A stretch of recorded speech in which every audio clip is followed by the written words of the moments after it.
Saturday night, everybody's here, right? Look at you all. You're all dressed up, you got your beer, your alcohol, your hair.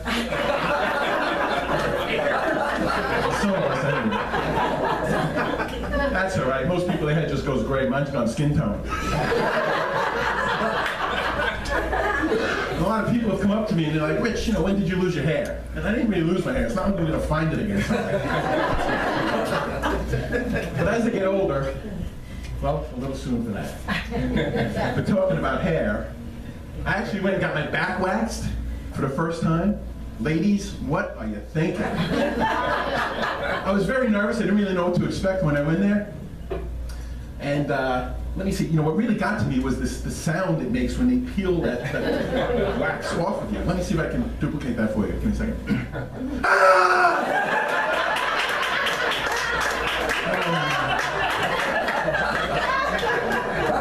The owner came running in, very, very concerned. Apparently I was scaring the other customers. The paramedics are very nice, though.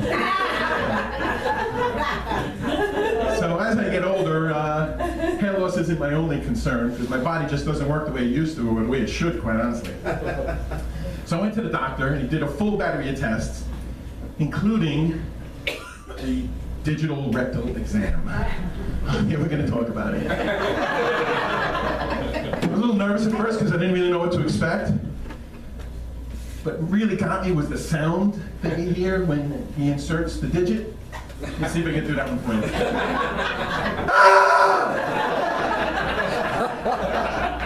I'm like, what'd you use, the thumb? The nurse came running in, very, very concerned.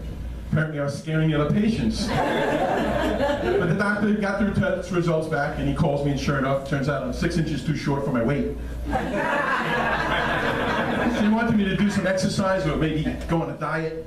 So I participated in my very first marathon. Anybody here do any heavy core exercise or anything at all? I mean, it's really just made me feel so good. Because there's just nothing like it as you approach the finish line and the crowd is cheering and the clock is ticking, and I handed that cup of water to the runners as they finished. It made me feel so good.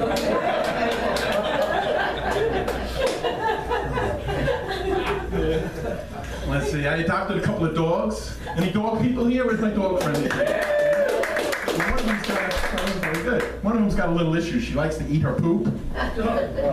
So I went to the vet and I told him, what was going on, and he explained to me. He says, well, when she was younger and being trained, she might have been scolded for doing it when she shouldn't. So in order to hide it, she'll eat it so she doesn't get in trouble. That's what they think.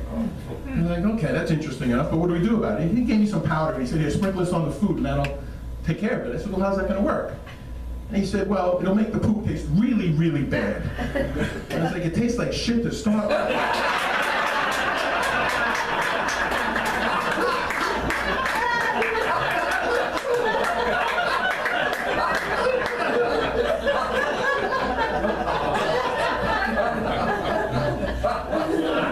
I'm Jewish, my wife is Catholic, so around the holidays it gets very, very hectic because we got to run around and see both sides of the family, and it's just too much. And my mother, God bless her, should call every night, wondering if I'm going to be there every night for Passover dinner. Because we got Passover and Easter side by side. And it's just too much. So next year, I'm going to combine the holidays and I'm giving my mother up for Lent.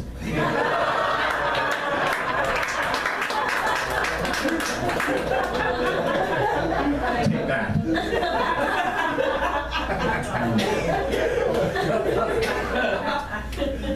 One thing that scares the hell out of me, though, is home repair. I'm just no good at it. And I'm not talking about your everyday garden variety stuff, like if a light bulb burns out. I can't handle that. If a bulb burns out, I just get up from the chair I'm sitting in, go over to the lamp, unscrew a new bulb, and put it in the one I'm sitting next to. It's over, it's done. I'm talking about if you have an emergency, like a pipe break, and you gotta get out the tools, and where are you gonna go? Home Depot. Right? You've been to the store, they have everything you could possibly need at Home Depot to build an entire house from the ground up. I walk in, and I can't find a goddamn thing. Nothing. So now I gotta look around for one of these crackerjack home repair gurus that they've hired. You've seen these characters, right? With the work boots and the blue jeans, and the orange apron with the little white square. It says, hello, my name is. And inevitably, there's 2 or 3 names crossed out. And I'm thinking, how are you gonna help me you even forgot your own name. But I figured out, after a couple of laps around the store, I figured out what they should do for. You get a purple one. They'll let you buy power tools and ride-on lawnmowers, real macho.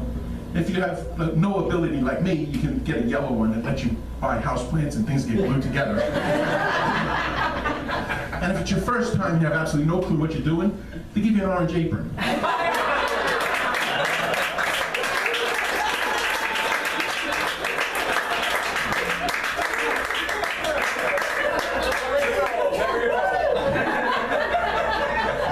Oh my God.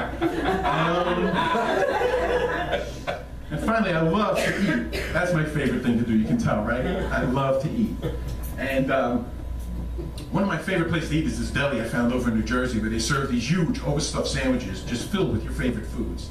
And the name of the place is Fat Dick's. And it's a lot of fun. It's a very culturally diverse menu, but all the sandwiches are called Fat Dicks. You can get a fat black dick, and it's served on pumpernickel bread. You can get a fat Italian dick, comes out on a hero sandwich. You can even get a fat Jewish dick. They serve it on rye bread, but they cut it in half for you right at the table. Thank you very much.